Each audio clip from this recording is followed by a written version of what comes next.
In mid-December 1941, the struggle around Moscow had shifted from a single decisive lunge toward the Soviet capital into a wider contest along a front of roughly 600 kilometers. For both German and Soviet command, the sector south and southwest of Moscow, the arc through Tula, Alexin, and Kaluga became the hinge on which plans for the winter would turn. Here, the fate of the southern approaches to the capital intersected with the exhausted German 2nd Panzer Army and 4th Army, and with fresh Soviet formations grouped under the Western Front headquarters of Georgy Zhukov. 6 months earlier, on June 22, 1941, German-led Axis forces had opened Operation Barbarossa with about 3 million men and thousands of tanks and guns divided among 3 army groups.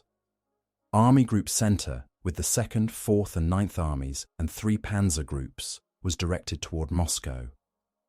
Army Group North drove on Leningrad and Army Group South on Ukraine.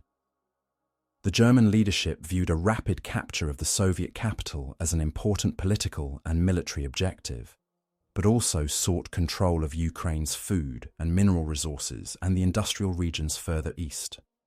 In the first months of the campaign, Army Group Center advanced through Smolensk and across the Dnieper, then paused while mobile formations were diverted to operations around Kiev and Leningrad. This decision delayed the drive on Moscow until late September and forced German armoured formations to fight successive encirclement battles before turning again toward the capital.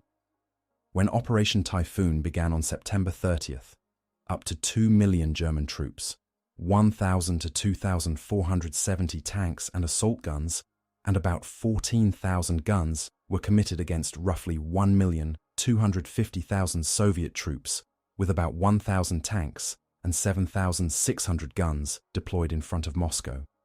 German plans envisaged a double envelopment of the capital. In the north, the 3rd and 4th Panzer Groups were to strike past Kalinin and Klin.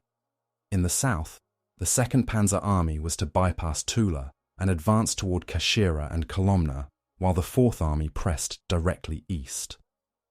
The Soviet side, reorganized into Kalinin, Western and Bryansk fronts, attempted to block these thrusts with successive defensive belts and improvised reserves, while evacuating industry and parts of the population from the threatened region. For the Soviet leadership, the central goal in autumn 1941 was to keep Moscow functioning as a political and logistical center long enough to stabilize the front. By late November, German spearheads had reached the closest points they would attain to Moscow's center, while in the south, the 2nd Panzer Army approached Tula and attempted to turn it from the east. The city, an important armaments and transport hub, was held by the Soviet 50th Army and local formations, whose defense prevented the creation of a southern pincer around Moscow. At the same time, the German units operating in this sector faced fuel shortages, worn equipment, and increasing resistance along their extended flanks, including counterattacks by the Soviet 49th and 50th Armies deployed on the southern approaches to the capital. Weather and logistics now shaped the options of both sides.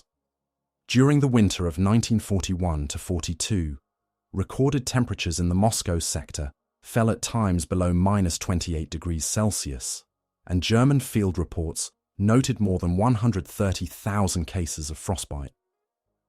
Lubricants congealed, vehicles required long preheating, and weapons malfunctioned. Soviet troops suffered from the same climate, but had generally better access to winter clothing and could draw on shorter supply routes to Moscow and Tula. Despite heavy losses earlier in the year, the Soviet command had, by early December, assembled a reserve of 58 divisions, about 1,700 tanks, and over 1,500 aircraft. Many transferred from Siberia and the Far East after intelligence indicated that Japan would not attack in the near term. Forces committed to the Moscow counteroffensive numbered about 1,100,000 personnel, only slightly more than the German strength. But careful distribution allowed local 2-to-1 advantages at selected sectors of the front.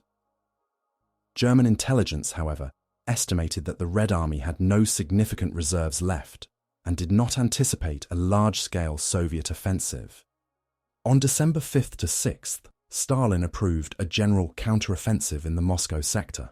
The Soviet winter campaign of 1941-42 included the Moscow Strategic Offensive Operation, broken into 6 sub-operations: Kalinin, Klin-Solnechnogorsk, Yelets, Tula, Kaluga, and Narofomynsk.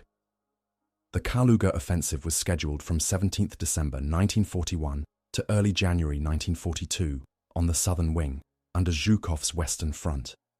Its purpose was to strike between the German 2nd Panzer Army and 4th Army, push them back 100 kilometers or more, and secure key road and rail junctions, including Kaluga, which had been under German occupation since October 12th. For the German command, Hitler's directive of December 8th ordering a general transition to the defensive, and his subsequent insistence on holding existing positions, conflicted with frontline assessments that the line along the Oka and in front of Kaluga could not be maintained without withdrawals.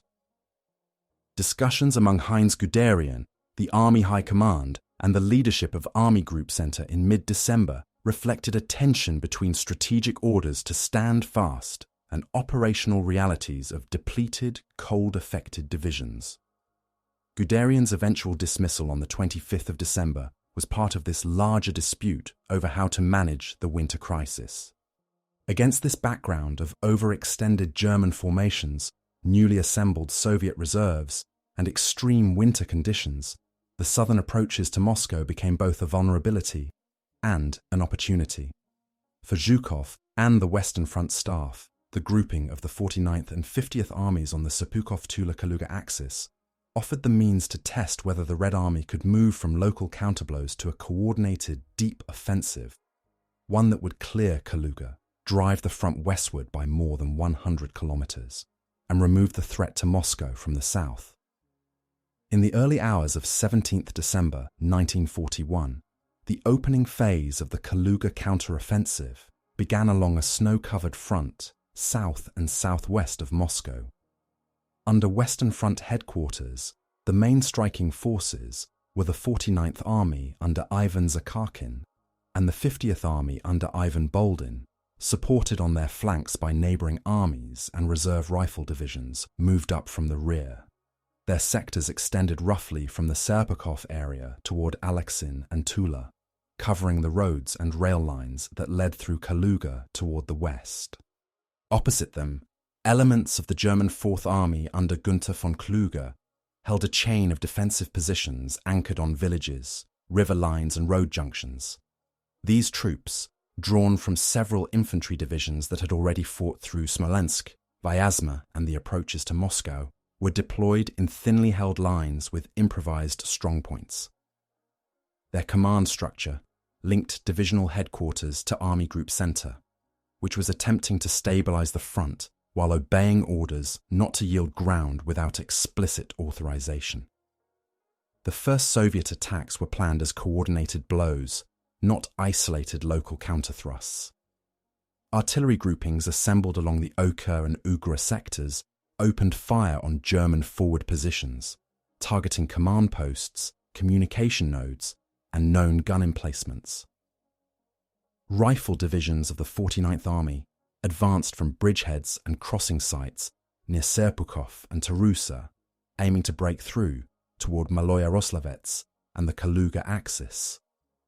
At the same time, 50th Army units, including formations that had just defended Tula, moved northwest to press on the German right flank, threatening to unhinge positions along the Tula-Kaluga road. For the Red Army, these movements marked a shift in posture. After months of withdrawals, encirclements, and improvised defensive stands, Western Front staff attempted to synchronize several armies along a broad front with common timings and clearly defined objectives. To drive the 4th Army back by more than 100 kilometers, to liberate Kaluga as a key road and rail junction, and to create the conditions for further advances toward Yukhnov and the Smolensk-Moscow highway.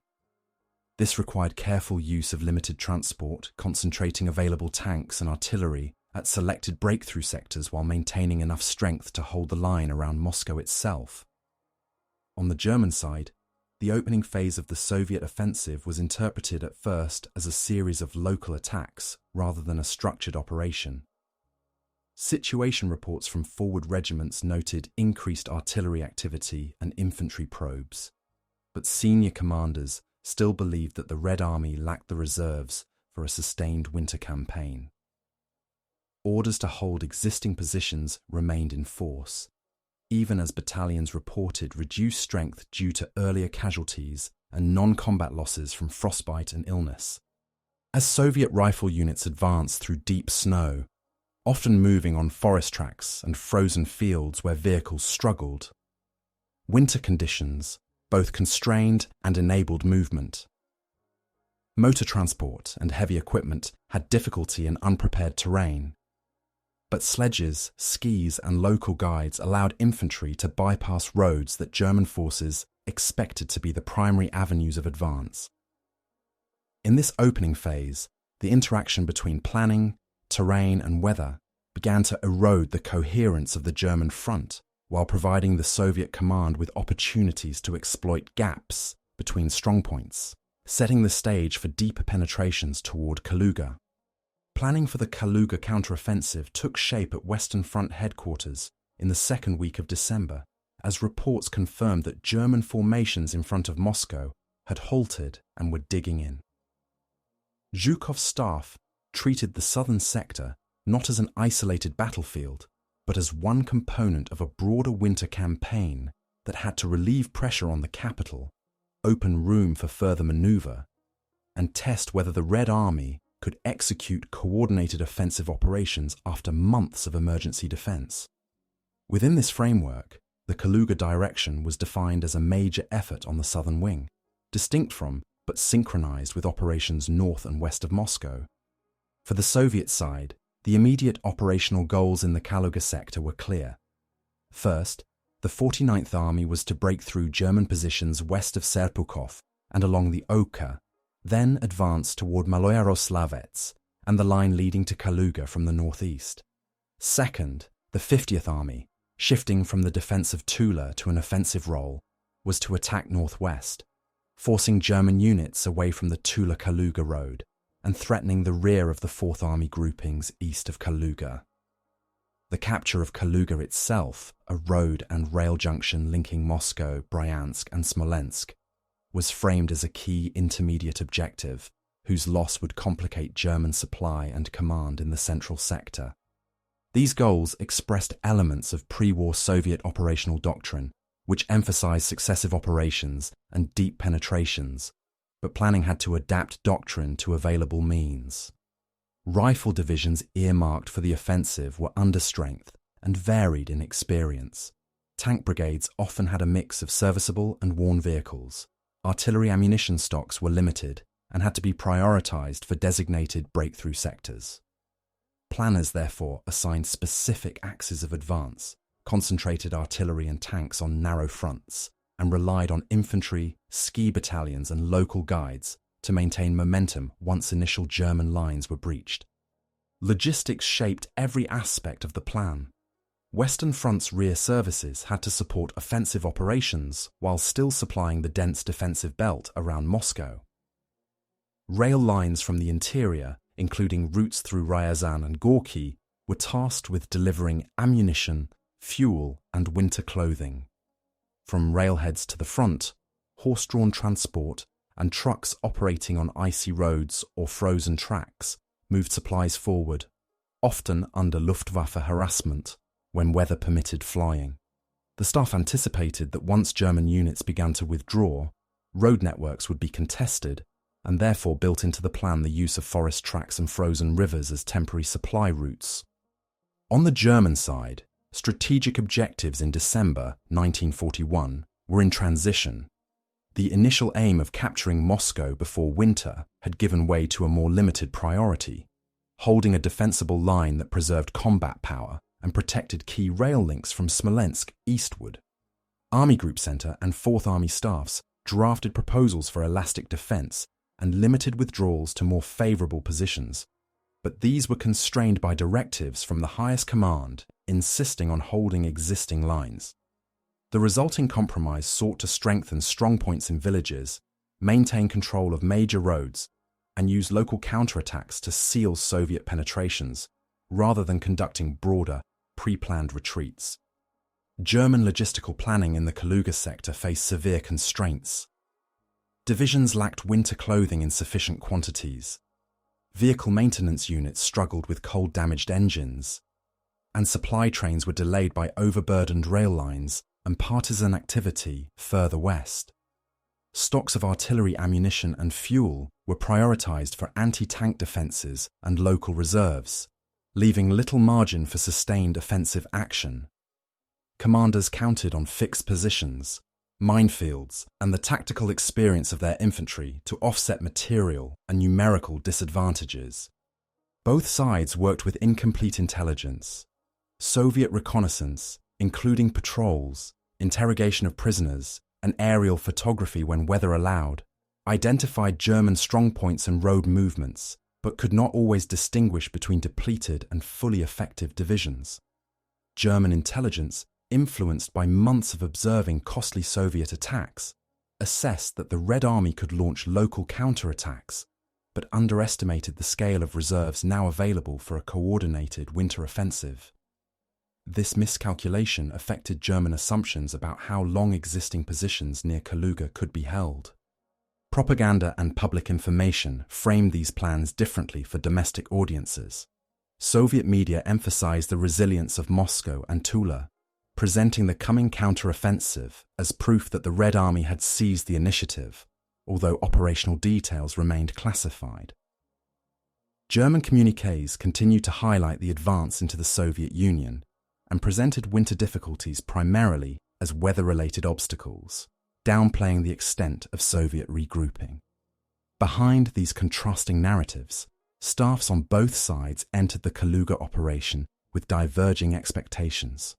The Soviet command sought a deep push of approximately 100 to 130 kilometers to secure the southern approaches to Moscow, while the German leadership hoped to absorb and contain attacks without ceding key junctions like Kaluga itself. The first engagements of the Kaluga operation unfolded along a broken line of forests, villages, and river crossings. On December the 17th to 18th, assault detachments from the 49th Army moved out from bridgeheads on the eastern bank of the Oka, supported by concentrated artillery fire from batteries that had been stockpiling shells for the opening blows. In several sectors, infantry companies advanced behind rolling barrages measured in minutes, closing to German forward trenches before defenders could fully recover from the shock of the initial bombardment. Where the Oka and its tributaries were not fully frozen, engineer units laid temporary bridges or used boats and improvised rafts, while at other points, troops crossed on ice thick enough to carry small groups but risky for heavy equipment. German frontline units in this area typically held extended sectors with companies reduced to 70 to 80 men instead of the nominal 120 to 150. Their positions combined shallow trenches, log bunkers, and isolated strongpoints in stone or brick buildings.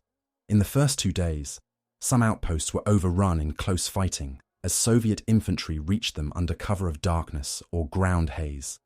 Elsewhere, German platoons held their positions, using pre-registered artillery and mortars to break up Soviet attacks on open ground.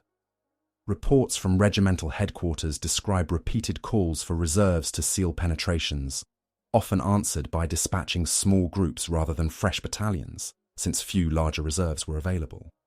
South of this sector, 50th Army formations advancing from the Tula region pressed into the flanks of German units positioned along the Tula-Kaluga road.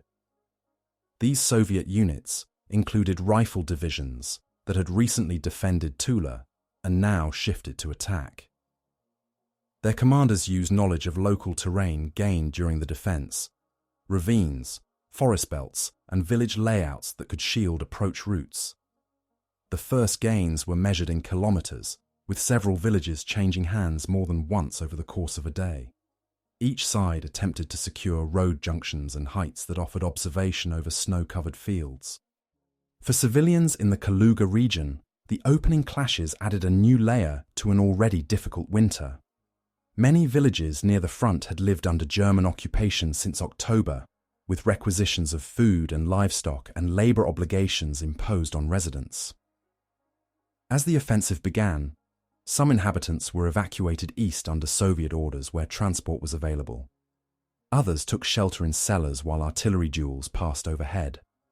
In localities that changed hands during the first week, civilians confronted successive demands from both armies: housing for troops, labor for field works, and contributions of food and fuel to sustain units operating in severe cold.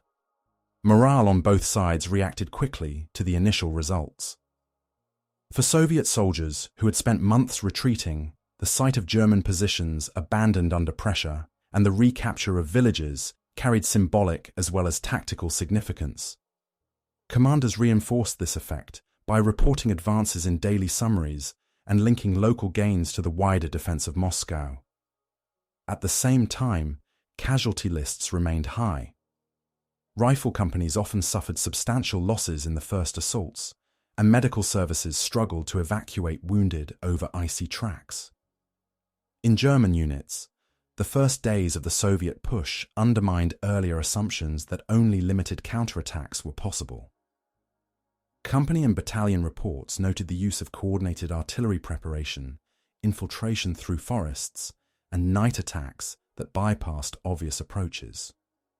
However, accounts also record cases where German positions held and Soviet attacks were repulsed with heavy losses, reinforcing a belief among some officers that the line could still be stabilized if orders to hold were maintained and local reserves were used effectively.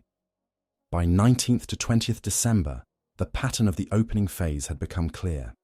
Instead of a single breakthrough along the main highway, Soviet forces were pushing on multiple axes, trying to prise open the German front between the Oka and the Ugra and to roll it back in depth. Territorial changes remained limited in absolute distance, but significant in structure. Bulges and wedges began to form in the German line, threatening lateral communications between neighbouring divisions and complicating the use of main roads for supply. The clash that started as a series of local engagements was evolving into a broader reconfiguration of the front in the Kaluga sector. As the Kaluga operation entered 21st to 23rd December, the front in this sector shifted from initial breakthroughs to a wider crisis of cohesion and endurance for both sides. Soviet advances by the 49th and 50th Armies had created salients projecting into the German line, some 10 to 20 kilometers deep, with forward detachments occupying villages and road crossings that previously formed part of the German defensive network. These gains, though still limited in distance, forced German staff officers to reconsider how to maintain lateral communication between divisions while holding to orders that prohibited large-scale withdrawals.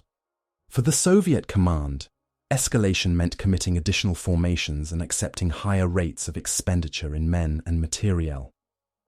Reserve rifle divisions, tank brigades and artillery regiments were fed into sectors where the initial assaults had opened gaps or created unstable junctions. In some places, tank brigades with several dozen operational vehicles were attached to rifle divisions to exploit breakthroughs along roads and frozen tracks. In others, armour was held back because terrain, snow depth and fuel shortages limited its usefulness. Ammunition expenditure increased sharply, with artillery regiments firing pre-planned barrages, followed by improvised support as targets appeared. Command challenges multiplied. Zhukov and the Western Front staff had to coordinate not only the 49th and 50th Armies, but also neighbouring formations whose actions affected the Kaluga axis. Orders to exploit success near one road junction had to be balanced against the need to maintain secure flanks along the Oka and Ugra. Communications depended on landlines vulnerable to artillery and on radio nets degraded by cold and equipment wear. reports from the front often arrived with delays, and some counterattacks or withdrawals were already underway before higher headquarters could approve or adjust them. In German headquarters, the crisis was defined by competing imperatives. On one side were directives from the highest command insisting that positions be held and that stand-fast orders be enforced. On the other were daily situation reports showing regiments reduced to a fraction of their nominal strength, with battalions sometimes fielding only a few hundred men. Commanders at division and corps level attempted to reconcile these demands by authorizing short tactical withdrawals to nearby woodlines or ridges, while formally maintaining the integrity of the overall front. This produced a patchwork of strong points and improvised lines that were difficult to supply and even harder to defend once Soviet forces pressed deeper. Terrain and weather continued to impose their own logic. Deep snow made movement on side roads arduous for motor transport, increasing reliance on horses and sledges. River crossings that had been marginal in mid-December grew somewhat more secure as ice thickened, but load limits remained a concern for heavy guns and vehicles. Blizzards and low clouds restricted air operations. Soviet and German air units flew fewer sorties, which reduced the capacity of both sides to interdict supply routes or support ground attacks. In this environment, infantry, artillery and engineers carried most of the burden. Morale experienced contrasting pressures. Soviet units that pushed forward into previously occupied territory reported the discovery of abandoned German stores and fieldworks, reinforcing the sense that the enemy was giving ground under pressure. At the same time, the physical strain was severe. Long marches in sub-zero temperatures, fighting for villages that offered little shelter once damaged by shell fire, and shortages of warm clothing in some formations. German troops, many of whom had expected a short campaign earlier in the year, now confronted the prospect of a prolonged winter in defensive positions, with limited rest and a growing awareness that the Red Army retained offensive capacity. Political leadership monitored these developments closely.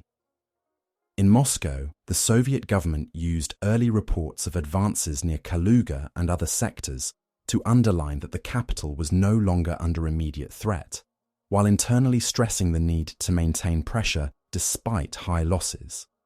For the German leadership, the situation around Kaluga formed part of a broader pattern along Army Group Center, where multiple Soviet offensives were forcing adjustments. Messages between headquarters reflected concern over the cumulative effect of successive retreats, even when each one was measured in only a few kilometers. Internationally, information about fighting in the Kaluga region reached foreign audiences only in outline. Allied media reported the Soviet winter counteroffensive around Moscow as a whole, often without distinguishing between north, center and south. For planners in London and Washington, the main significance lay in the fact that German forces had been halted before Moscow and were being pushed back, indicating that the Eastern Front would remain a major theatre demanding German resources. On the ground near Kaluga, the escalation of combat meant that both Soviet and German commands now faced a winter campaign that was no longer defined by an attempt to take or defend a single city, but by the more complex task of holding or reshaping an entire sector of the front under severe conditions. By 24th to 26th of December 1941, the Kaluga sector reached the peak of its winter fighting. The 49th Army, pressing west and southwest from the Serpukhov and Maloy-Yaroslavets direction, had pushed several German divisions off their earlier lines and was now contesting the approaches to Kaluga along secondary roads and forest tracks. Forward Soviet regiments established strongpoints in villages east and northeast of the city, using captured German dugouts and buildings as temporary command posts.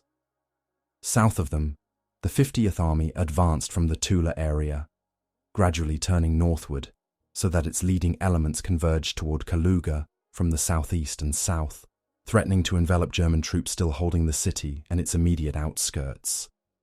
The heaviest concentration of combat developed around key road junctions and rail crossings that connected Kaluga with Yukhnov, Tula and Moscow. Soviet artillery, brought forward along icy roads and emplaced on heights and field edges, laid down repeated barrages on German positions that covered these routes. Where guns could not be moved, lighter mortars and anti-tank weapons were dragged forward by hand or horse teams to support assaults. In several sectors, Soviet tank brigades, often with a limited number of serviceable vehicles, were committed in small groups to punch through roadblocks and wire barriers. Their movement was constrained by snowdrifts and forest belts.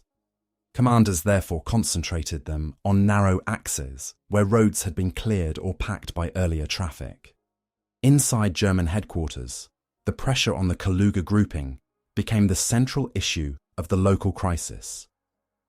Corps and divisional staffs received reports that Soviet units were reaching the outskirts of the city from multiple directions, while strongpoints east of Kaluga recorded decreasing ammunition stocks and rising casualty figures. Requests for permission to withdraw to pre-prepared defensive lines west of the city had to be reconciled with orders to maintain positions as long as possible. Some withdrawals were carried out in stages. Rear echelon units and supply columns moved first, followed by rearguard detachments that attempted to delay the Soviet approach with mines, roadblocks, and short counterattacks. For Soviet command, the peak of the campaign was marked by decisions about where to focus limited resources. Zhukov's staff assigned priority to maintaining offensive momentum toward Kaluga, while still sustaining operations on neighbouring axes. This meant routing additional artillery ammunition, fuel and replacement troops to the 49th and 50th Armies, even when other formations requested similar support. Commanders at army level had to choose between concentrating strength for a direct assault on the city or spreading forces to cut off possible German escape routes to the west and southwest. In practice, they attempted both, preparing an entry into the urban area while pushing detachments toward bridges and crossings on the rivers west of Kaluga. Civilian conditions in and around the city reached their most difficult point during these days. Kaluga had been under German occupation since October, with local administration subordinated to military authority, requisitions imposed on households, and labour duties assigned for construction of fieldworks and repairs.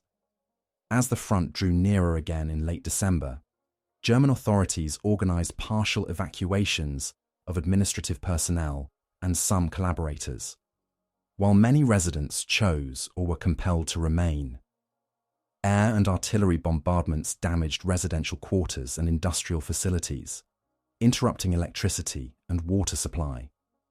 Civilians sought shelter in basements, improvised dugouts, and unused factory buildings, while moving cautiously through streets under observation from both sides. The intensity of fighting also strained medical and evacuation systems. Soviet field hospitals and dressing stations were established in school buildings, clubs and farm structures east of the city, receiving wounded from frontline units after difficult journeys over frozen tracks.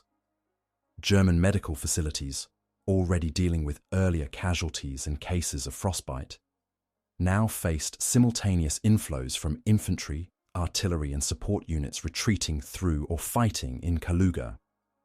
In both armies, the ratio of non-combat to combat losses remained significant, as exposure to cold and exhaustion affected soldiers' ability to continue service, even when they had not been wounded in action. At the operational level, the peak of the Kaluga campaign coincided with wider decisions along the central sector. Army Group Center authorized limited withdrawals on some stretches of the front to avoid encirclement, even as formal directives still emphasized holding key points. Soviet High Command, encouraged by advances near Klin, Tula, and other directions, renewed instructions to maintain pressure across the entire arc around Moscow. This meant that even as Kaluga became a focal point of intense local fighting, it remained part of a coordinated effort in which multiple fronts and armies were expected to sustain attacks, prevent German regrouping, and gradually push the line westward. By 27th to 28th December, the pattern was clear to participants on the ground. German units were no longer attempting large counteroffensives to recover lost positions east of Kaluga. Instead, they focused on delaying actions and the preparation of fallback lines. Soviet units, despite losses and fatigue, continued to close the distance to the city, occupying outer suburbs, industrial sites, and villages that formed its defensive perimeter. For soldiers and civilians alike, these days represented the most concentrated phase of combat in the Kaluga sector. Artillery duels at short range, house-to-house fighting on the outskirts, and continuous movement of columns, wounded and refugees through snow-covered roads that linked the contested city with the wider front. Resistance and adaptation shaped the final days of the Kaluga fighting on every level. In the 49th and 50th Armies, headquarters reacted to mounting losses in rifle units by reorganizing depleted companies and battalions on the move. Commanders merged remnants of 2 or 3 companies into a single line unit, freeing experienced officers and NCOs to form assault groups tasked with entering built-up areas and clearing strong points. These groups combined submachine gunners, sappers with explosives, and a small number of light machine guns, supported by mortars positioned in adjacent courtyards or tree lines. Soviet units also adapted their movement patterns to winter conditions. Ski detachments and reconnaissance platoons were increasingly used to move through forest belts and across frozen fields at night, bypassing German roadblocks and appearing on flanks or behind isolated strong points. Supply services converted civilian sledges, carts and even doors into improvised transport for ammunition and food. Captured German stores, especially winter clothing and fuel, were quickly redistributed. Boots, coats and blankets taken from abandoned depots reduced cases of frostbite in some frontline companies. Repair teams worked in barns and workshops near the front to keep a limited number of tanks and guns operational, cannibalizing damaged vehicles for parts. German forces around Kaluga responded with their own forms of resistance and improvisation. Divisional staffs reorganized scattered infantry into ad hoc battle groups built around remaining heavy weapons, a few anti-tank guns, machine gun nests and mortars. In urban and suburban areas, cellars and basements were turned into firing points linked by interior walls, allowing defenders to move between houses without exposing themselves in the streets. Engineers laid additional mines at road entrances and prepared demolition charges on bridges and key buildings to slow Soviet advances and deny immediate use of intact infrastructure. Defensive tactics shifted from static linear positions toward a network of delaying points. Small German detachments, sometimes no more than a platoon, held crossroads or village edges long enough to cover the withdrawal of main forces to successive lines west of the city. When possible, short counterattacks were launched with the support of remaining tanks or assault guns to disrupt Soviet preparations or regain time for evacuation. Artillery observers in church towers or factory chimneys directed fire onto assembly areas and road columns, making use of pre-war maps and local guides drafted into service during the occupation. Civilians also adapted to the shifting front.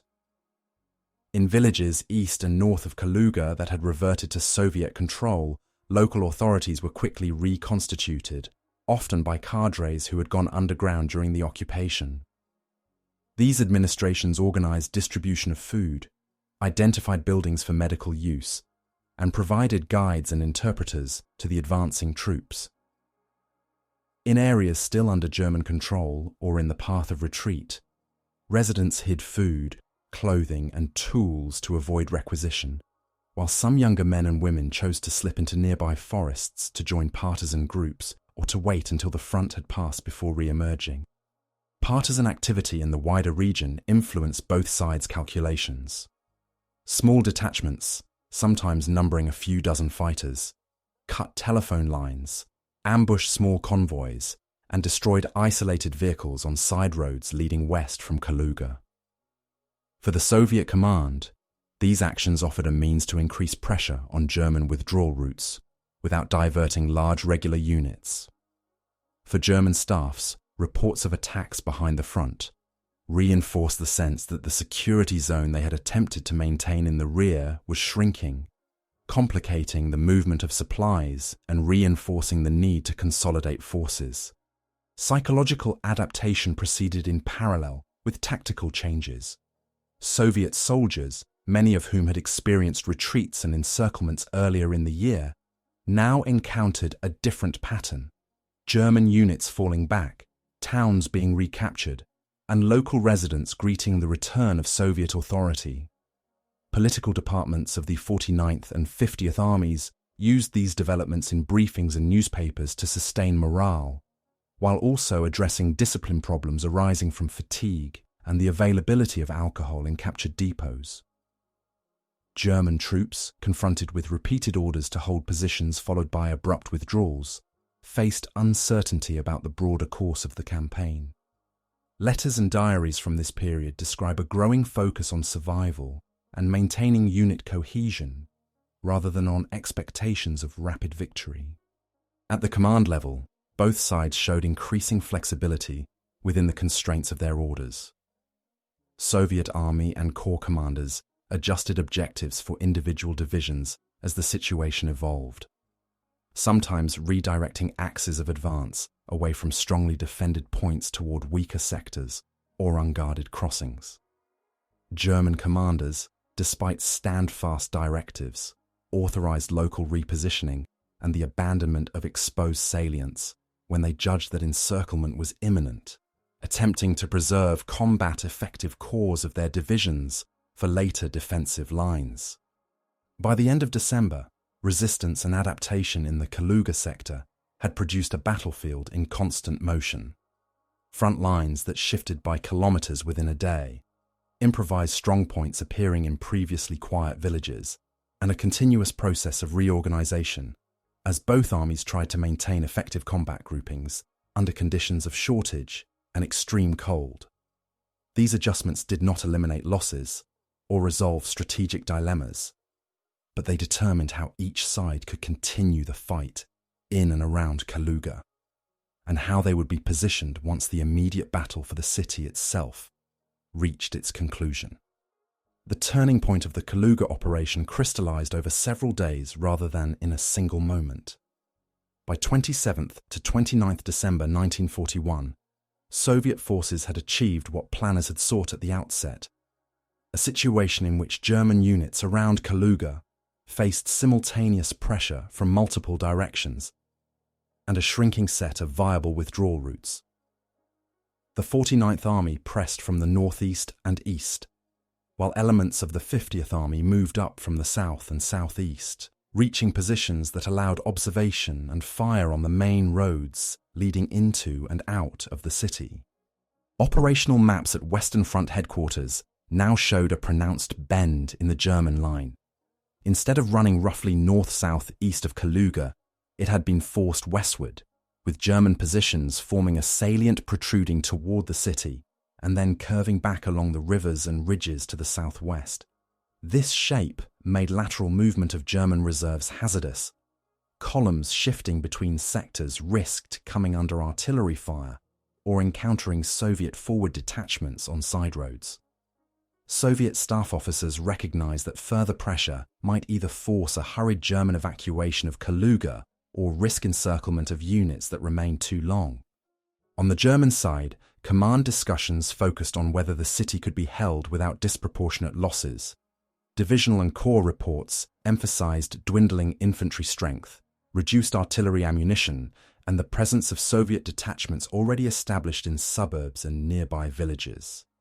Higher headquarters weighed the political and operational value of retaining Kaluga as a symbol and transport node against the risk that its garrison might be cut off. The broader context of Army Group Centre's situation, with withdrawals already underway north and south of this sector, inclined many field commanders toward a controlled evacuation, even as formal directives continued to urge persistence. The decisive shift occurred when German authorities accepted that maintaining a continuous front east of Kaluga was no longer feasible. Orders were issued to prepare demolition of bridges, railway installations, and warehouses, and to organize a staged withdrawal toward lines further west, closer to Zhukov and the Smolensk-Moscow highway. Rear services moved first. Supply columns, administrative offices, and some artillery units began to leave the city under cover of darkness, while rear guards remained in prepared strongpoints to delay Soviet entry. Demolition teams placed charges on key structures to deny immediate use to the advancing enemy. For Soviet units, the same days were framed as an opportunity to convert tactical gains into a clear operational result. Army commanders directed fresh battalions and available tanks toward the remaining gaps in German defences, prioritizing junctions where roads and tracks converged on Kaluga. Reconnaissance patrols reported reduced German activity in some quarters and increased movement on roads leading west, indicating that a withdrawal was in progress. This prompted orders to accelerate assaults on remaining strongpoints, to seize bridges before they could be destroyed where possible, and to send mobile detachments along flanking routes to intercept columns leaving the city.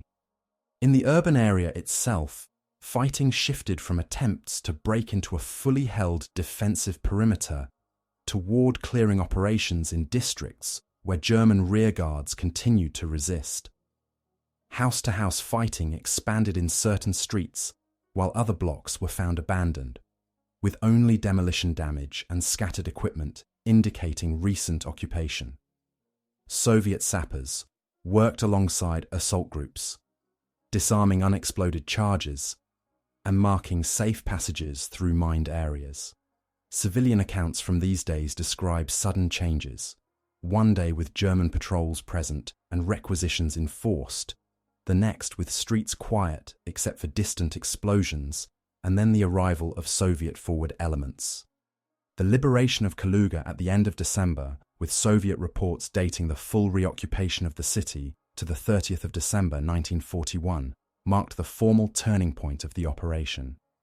The redrawing of the front line placed the city and its approaches firmly in Soviet hands and pushed the German Fourth Army back by roughly 100 to 130 kilometers, compared with its previous positions east of Moscow in early December. Rail and road links between Moscow and the southwestern sectors could now be operated without direct German artillery threat, allowing more secure movement of troops and supplies for subsequent operations. For the German command, the loss of Kaluga confirmed that the winter campaign had shifted from a temporary pause in the Moscow advance to a wider retreat along much of Army Group Center's front. The withdrawal preserved significant portions of their forces for later fights, but at the cost of ceding a key junction and shortening the line around Moscow in favor of the Soviet side. The expectation that the Red Army lacked the capacity for sustained offensive action had been decisively challenged. The Kaluga operation, combined with successes north and south of the capital, demonstrated that Soviet forces could coordinate multi-army offensives in winter conditions. At the level of soldiers and civilians, the turning point was experienced through immediate, concrete changes. For Soviet troops, raising flags over administrative buildings, railway stations and factories in Kaluga symbolized not only a local victory, but also the securing of the southern approaches to the capital.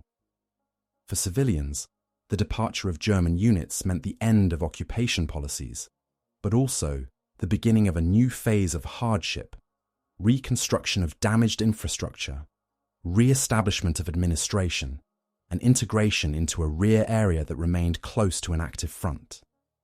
In strategic terms, the combination of German withdrawal and Soviet entry into Kaluga marked the moment when the southern flank of the Moscow defensive system ceased to be a contested zone and became a platform for further advances westward in the winter of 1941-42. The end of combat operations in the Kaluga sector unfolded as a series of adjustments rather than an abrupt stop. After the city itself passed under Soviet control around 30 December 1941, forward elements of the 49th and 50th Armies continued to push westward for several days, probing German positions along new lines closer to Zhukov and the Smolensk-Moscow highway. Patrols and reconnaissance units tested the strength of rearguard detachments, while artillery shifted to newly occupied heights to range on roads and crossings further from Moscow. In many localities, however, the intensity of fighting decreased as German units completed their withdrawal to pre-selected positions and concentrated on rebuilding defences along a shorter front. German retreat from the Kaluga area was conducted in stages and left visible traces on the landscape. Bridges deemed tactically important were demolished where sappers had sufficient time, leaving twisted metal and shattered masonry in riverbeds and gorges. Railway installations were damaged, tracks removed or bent, switching gear destroyed, and warehouses set on fire to prevent immediate use by the Soviets. Abandoned equipment, damaged vehicles, artillery pieces that could not be moved for lack of fuel or horses, and stores of ammunition too small to justify transport, remained scattered along roadsides and in village outskirts. These remnants were quickly surveyed by Soviet technical teams and either salvaged or marked for later disposal. In the German rear, the withdrawal from Kaluga formed part of a more general realignment of Army Group Center. Divisions that had fought in the city's approaches were integrated into new defensive groupings further west. Their reduced infantry strength compensated as far as possible by concentrating remaining heavy weapons and anti-tank guns. Staffs sought to restore coherent lines of communication, re-establish supply depots at safer distances from the front, and absorb replacement drafts arriving from Germany and occupied Europe. The goal was to create a defensible winter line that could be held against further Soviet pressure, even if the broader strategic initiative had passed to the Red Army. For the Soviet side, the immediate aftermath involved consolidating gains and reorganizing forces that had been engaged almost continuously since early December. Rifle divisions of the 49th and 50th Armies, many now significantly below their established strength, were rotated where possible into secondary sectors to rest and integrate new personnel. Artillery units used the pause to replenish stocks, service barrels worn by intensive firing, and recalibrate positions in light of the new front line. Engineer troops began systematic work on fortifying the liberated area, constructing dugouts, trenches, and anti-tank obstacles west of Kaluga to secure the city against any future German attempt to advance again. Casualty figures for the Kaluga operation, like many engagements on the Eastern Front during this period, are not precisely defined in a single set of records, but both sides incurred substantial losses. Soviet rifle divisions and supporting arms suffered heavy casualties in the assault phase, both from combat and from exposure, while German divisions defending and then retreating from the sector saw their infantry components reduced well below nominal levels. Medical services on both sides continued to treat wounded and frostbite cases long after the front had moved west, filling hospitals in Kaluga, nearby towns and rear areas. The human cost of pushing the front line 100 to 130 kilometers away from Moscow's southern approaches was measured not only in combat deaths, but also in the long-term effects on those evacuated with serious injuries. For civilians, the immediate consequences of the battle combined relief, uncertainty, and hardship. In Kaluga, the re-establishment of Soviet civil administration meant the restoration of local councils, police, and party organs, which set about registering residents, documenting damage, and rebuilding basic services. Food supply remained precarious. The harvest from surrounding areas had been disrupted by occupation and fighting, and stocks in the city had been depleted or destroyed during German requisitions and the withdrawal. Emergency measures were introduced to distribute remaining reserves, bring in supplies by rail and road now reopened, and organize communal kitchens to sustain those without independent means. Housing and infrastructure required rapid improvisation. Many buildings had been damaged by shelling, bombing, or demolition, leaving families without intact homes in winter temperatures. Public buildings that still stood, schools, clubs, administrative offices, were repurposed as shelters for those whose houses were uninhabitable. Work teams repaired power lines, water supply networks, and rail facilities under difficult conditions, often with limited materials. At the same time, local authorities conducted investigations into collaboration and occupation-era activities, which introduced an additional layer of tension as residents adjusted to a restored but changed political environment. The broader humanitarian situation in the countryside echoed these patterns. Villages in the Kaluga region that had experienced frontline combat faced burnt-out houses, destroyed barns and fields marked by trenches and craters. Livestock losses from requisitions and combat reduced the capacity of rural households to resume production, while the presence of mines and unexploded ordnance posed a continuing danger. Soviet military engineers and local volunteers worked to clear main roads and key agricultural areas, but full demining of the landscape would extend far beyond the winter of 1941 to 42. In military terms, the new front line west of Kaluga defined the starting point for subsequent operations in early 1942. Soviet planners regarded the secured city and its surrounding communications network as a base from which to support further advances toward Zhukov and beyond, while also serving as a logistical hub for the southern part of the Moscow defensive region. German planners, conversely, now had to account for the fact that their nearest major positions lay significantly farther from Moscow than earlier in December, and that any renewed offensive toward the capital would face not only prepared defences but also a population and infrastructure that had freshly experienced occupation and liberation.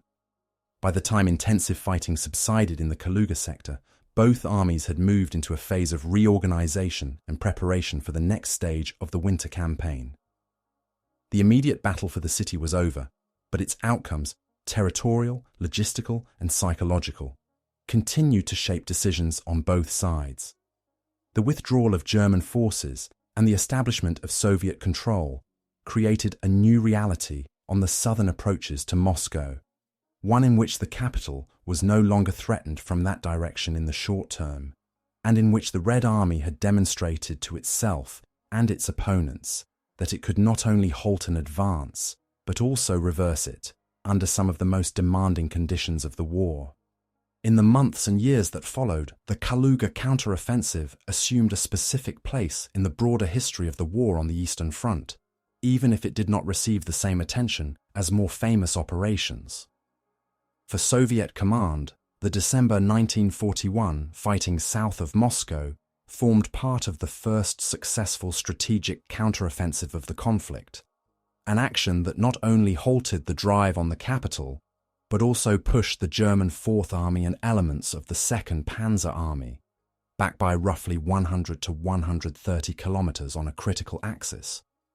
In this sense, the recovery of Kaluga and the stabilization of the southern approaches to Moscow represented Georgy Zhukov's first major operational success as commander of Western Front in an offensive role, confirming that his headquarters could plan and execute a multi-army winter operation.